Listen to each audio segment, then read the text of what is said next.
Hello students, good morning to all. Today we will start with our second chapter of civics, that is understanding secularism.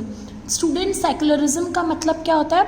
Secularism का मतलब होता है ऐसा state या फिर ऐसा बिलीफ जिसमें हमारी स्टेट और गवर्नमेंट और हमारा रिलीजियन अलग अलग हो, वहाँ पे किसी भी रिलीजियस के साथ डिस्क्रिमिनेशन ना हो उसके रिलीजियस को लेके. दैट मीन्स अगर मैं सिंपल वर्ड्स में बताऊँ, मतलब किसी भी स्टेट को उसके रिलीजियस के अकॉर्डिंग ना माना जाए, बल्कि वहाँ पे एक ही स्टेट में अगर अलग अलग कम्युनिटीज़ रह रही हैं, अलग अलग रिलीजियस हैं, तो उनको रहने का हक हो और उनके साथ डिस्क्रिमिनेशन ना किया जाए because of their caste and religious. ठीक है, उसके थ्रू हम एक स्टार्ट करते हैं हमारे इंट्रोडक्शन के से.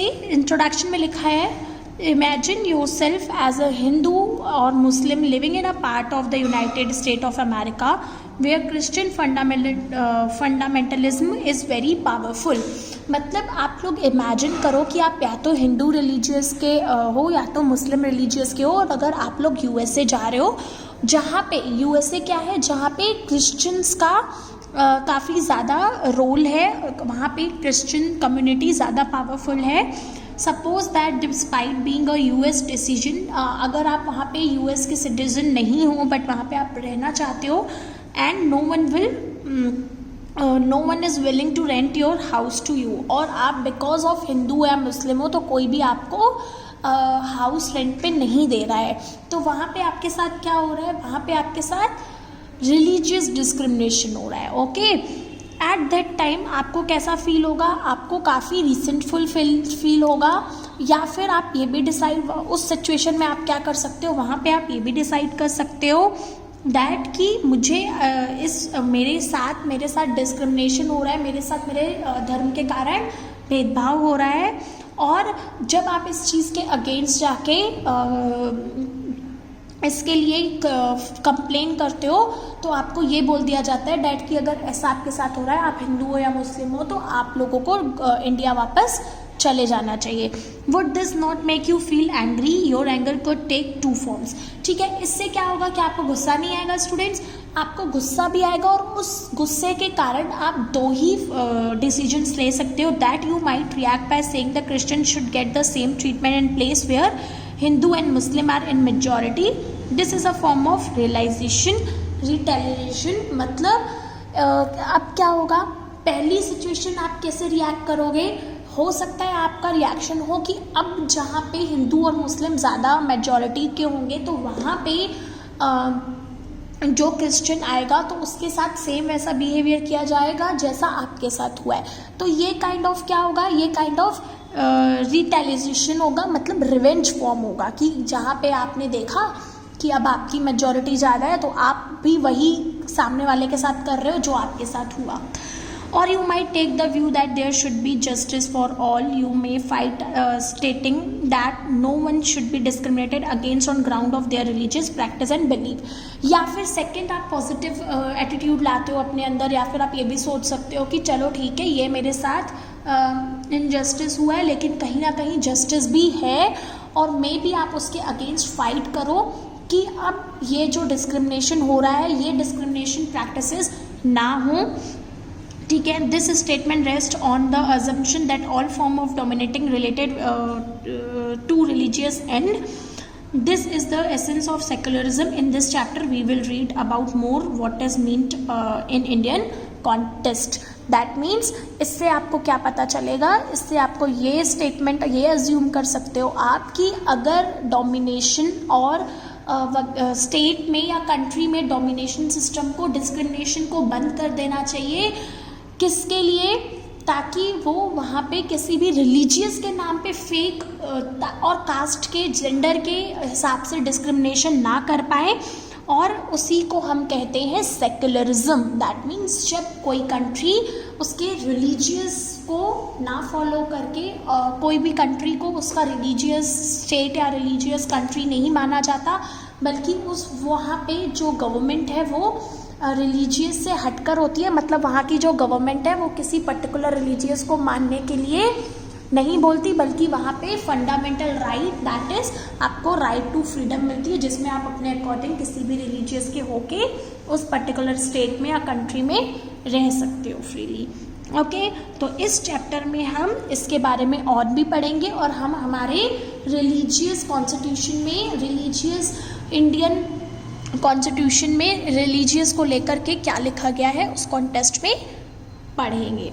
Okay, so here history provide us with many example of discrimination, exclusion and percussion on ground of religious. मतलब अगर आप हिस्ट्री से पढ़ते हो तो आपने वहाँ पे काफ़ी ज़्यादा पढ़ा हुआ होगा और काफ़ी ज़्यादा एग्जाम्पल्स देखे होंगे डिस्क्रिमिनेशन के, कि कैसे किस तरह से अलग रिलीजियस और अलग कास्ट के लोगों के साथ डिस्क्रिमिनेशन होता है, उनको एक्सक्लूड किया जाता है ना, उनको उस कंट्री से एक्सक्लूड किया जाता है और उनके साथ परक्यूशन होता है, मतलब काफ़ी ज़्यादा भेदभाव होता है उनके रिलीजियस के नाम पे। You may have read about जू वर प्रोसिक्यूट इन हिटलर्स जर्मनी। मतलब आपने ये भी देखा होगा कि हमारा जो जू था उनके साथ, जूस के साथ काफ़ी ज़्यादा डिस्क्रिमिनेशन किया गया था जब हिटलर्स जर्मनी, हिटलर के टाइम पे। And how many server were killed, और काफ़ी सारे जूस को मार भी दिया गया था। Now however the juice state of Islam treat its own Muslim and Christian minority quite badly. और अब जब देखो क्या हुआ, जब हिटलर जर्मनी थी, जब हिटलर का टाइम था, उस टाइम पे जूस के साथ काफ़ी बुरा हुआ, बट उसके बाद जब जूस ने अपनी एक स्टेट बना ली that is Jews state of Islam, तब उन्होंने क्या किया, उन्होंने भी जो उनके साथ हुआ सेम वैसा उन्होंने अपने ही कंट्री के मुस्लिम और क्रिश्चियंस के साथ करना स्टार्ट कर दिया। और same in Saudi Arabia, non Muslim are not allowed to build a temple, church etcetera and not can they gather in the public place for prayers. That means, और ऐसे ही सऊदी अरेबिया में जो non Muslim हैं, जो Muslims नहीं हैं, वहाँ पे उनको टेम्पल नहीं बनाने दिया जाता है, या फिर हिंदुओं को टेम्पल या फिर क्रिश्चियंस को चर्च वगैरह नहीं बनाने दिया जाता। इवन उनको पब्लिकली मीटिंग करने का और एक साथ मिल करके कोई गैदर होने का राइट भी नहीं दिया जाता है। तो ये होता है हमारा डिस्क्रिमिनेशन, ये होता है हमारा सेकुलरिज्म। मतलब जो कंट्री सेकुलर नहीं होती, दैट मीन्स कि वो कंट्रीज़ जहाँ पे एक ही रिलीजियस के नाम पे लोगों के साथ डिस्क्रिमिनेशन होता है। In all of the above examples, member of one religious community either persecute or discriminate against member of the other religious community। और इसमें क्या होता है, हम एग्जाम्पल से हमने क्या देखा कि जो एक कम्युनिटी के मेंबर्स थे वो दूसरी कम्युनिटी के मेंबर्स के साथ डोमिनेंस कर रहे थे, डिस्क्रिमिनेशन कर रहे थे। This act of discrimination take place more easily when one religious is given official recognize by the state at the express of other religious. और अगर सपोज ये तो हो ही रहा था कि एक पर्टिकुलर स्टेट में अगर ज़्यादा कम्युनिटी मेजॉरिटी के एक रिलीजियस के हैं तो दूसरे रिलीजियस के ऊपर माइनॉरिटी कम्युनिटी के ऊपर वो लोग डिस्क्रिमिनेशन कर रहे थे। बट ये और भी ज़्यादा तब बढ़ सकता है स्टूडेंट्स, जब अगर उस पर्टिकुलर स्टेट को ही किसी एक रिलीजियस के साथ का हक दे दिया जाए। मतलब ये बोल दिया जाए कि ये जो स्टेट है वो इस रिलीजियस की है। अगर उस स्टेट को सपोज अगर एक स्टेट में मुस्लिम्स ज़्यादा हैं और हिंदू कम, और फिर जो वहाँ की गवर्नमेंट है वो भी मुस्लिम हो जाए, है ना, तो फिर तो हिंदूज़ के ऊपर ज़्यादा डिस्क्रिमिनेशन किया जाएगा और भी ज़्यादा उनको मुस्लिम्स को चांस मिल जाएंगे कि हिंदूज़ के साथ आप करो। या फिर अगर सेम सिचुएशन किसी और भी रिलीजियस के साथ हो, एग्जाम्पल लिया था मैंने कि अगर किसी और भी रिलीजियस के साथ ऐसा हो कि ज़्यादा मेजॉरिटी का जो रिलीजियस है, उन फॉलोअर्स हैं, उन्हीं की कोई गवर्नमेंट बन जाए तो फिर तो और ज़्यादा भी चांसेस हो सकते हैं। इसीलिए हमारे कॉन्स्टिट्यूशन में लिखा गया है सो दैट सेक्युलरिज्म कंट्री को फॉलो करना चाहिए। दैट मीन्स कि हमारी जो स्टेट है वो किसी एक पर्टिकुलर रिलीजियस को नहीं फॉलो करेगी, वो सबको एक साथ लेके चलेगी। इसलिए गवर्नमेंट का कोई रिलीजियस या स्टेट का कोई रिलीजियस नहीं होगा, सो दैट बाकी सारे रिलीजियस कम्युनिटीज़ एक ही स्टेट या कंट्री में प्रॉपर रह पाए। Clearly, no one would wish to discriminate against because of their religious or dominant by the another religious, so that इससे क्लियर होता है कि ताकि कोई भी एक रिलीजन दूसरे रिलीजन कम्युनिटीज़ के साथ को डोमिनेट नहीं कर पाए, उनके साथ डिस्क्रिमिनेशन नहीं कर पाए. In India can the state discriminate against a citizen on the ground of their religion. क्या अब हम ये पढ़ेंगे कि क्या हमारी जो इंडिया है वहाँ पे ये स्टेट डिस्क्रिमिनेशन होता है, क्या वहाँ पे सिटीजन्स के साथ और उनके रिलीजियस को लेके प्रॉब्लम होती है. तो ये हम अभी रीड करेंगे. दैट अब आता है हमारा व्हाट इज सेकुलरिज्म. सेकुलरिज्म है क्या, मैंने आप लोगों को पहले ही बता दिया, बट फिर भी पढ़ो.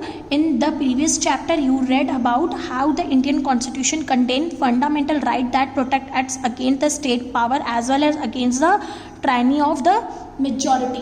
स्टूडेंट्स, मैंने आप लोगों को पिछले चैप्टर में क्या बताया कि हर एक डेमोक्रेटिक का अपना कॉन्स्टिट्यूशन होता है कंट्री का, और हमारी इंडिया कंट्री के कॉन्स्टिट्यूशन के हिसाब से फंडामेंटल राइट्स है right to freedom, right to equality. That means कि हमारी जो कॉन्स्टिट्यूशन है वो हमें प्रोटेक्ट करता है हमारे स्टेट के पावर से और मेजॉरिटी की टायरनी से, मतलब मेजॉरिटी के दबाव से हमें बचाता है. Indian Constitution allow individual the freedom to live by their religions, believe and practice as they interpret this. That means जैसा हमने ऊपर क्वेश्चन पढ़ा था, क्या हमारी कंट्री में भी ऐसा होता है स्टेट डिस्क्रिमिनेशन? तो नहीं, हमारी कंट्री के कॉन्स्टिट्यूशन के हिसाब से हमें फंडामेंटल राइट्स मिली हुई हैं दैट कि हम अपने हिसाब से अपने रिलीजियस को बिलीव कर सकते हैं और उनकी ही अपने मन के अकॉर्डिंग ही हम सब अपने अपने रिलीजन के हिसाब से इंटरप्रिटेट कर सकते हैं. In keeping with the idea of religious freedom for all, India also adopted strategy of separating the power of religious and the power of state. इसीलिए इस चीज़ को देखते हुए हमारे इंडियन कॉन्स्टिट्यूशन में लिखा हुआ है दैट हमारी इंडिया में ये बिल्कुल भी नहीं होगा. इंडिया के सिटीजन्स को प्रॉपर फ्रीडम मिलेगी कि वो किसी भी रिलीजियस को फॉलो कर सकते हैं और अपने अकॉर्डिंग रह सकते हैं. और उन्होंने ये भी बोला कि हम लोग एक ही चीज़ को अडॉप्ट करेंगे, दैट इज़ हमारी जो पावर ऑफ रिलीजियस है और हमारा जो पावर ऑफ स्टेट है. दैट मीन्स हमारी रिलीजियस को और हम स्टेट को अलग रखेंगे. And this separation is known as secularism. और इसीलिए हमारी जो इंडिया है वो सेकुलर कंट्री है. दैट मीन्स हमारी कंट्री में सेकुलरिज्म फॉलो किया जाता है. Secularism refer to the separation of religious from the state. That means हमारी इंडिया में सेकुलरिज्म को फॉलो किया जाता है. Okay students, so next we will continue in the next video. Thank you.